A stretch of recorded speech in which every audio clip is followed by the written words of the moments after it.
We're used to hearing from folks in Silicon Valley about the existential risk posed to humanity by AI.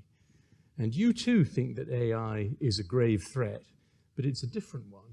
It's what you call a threat from within. Can you explain briefly what you mean by that?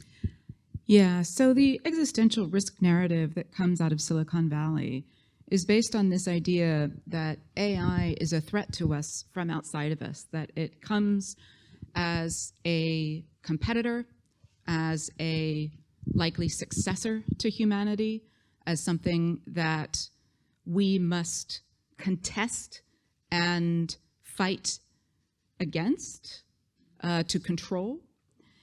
And much of that narrative is built on the assumption that AI systems will soon develop the desire to dominate humanity, which presupposes that they have desires and interests, which is simply, as a matter of scientific fact, false.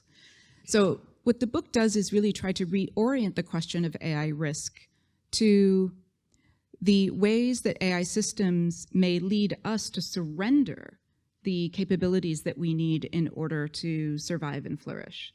So the risk then becomes internalized. It becomes about the decisions that we make as a result of what we accept within the AI narrative, or the ways that those systems shape our behavior, our values, our incentives.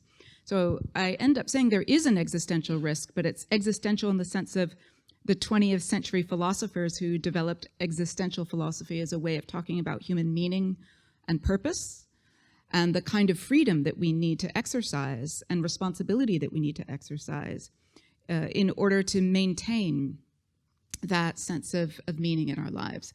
And so what I talk in the book about is the ways that AI may cause us to surrender that meaning and purpose, but that would be a failure of our own discernment and will rather than something imposed on us on the outside from AI. Got it.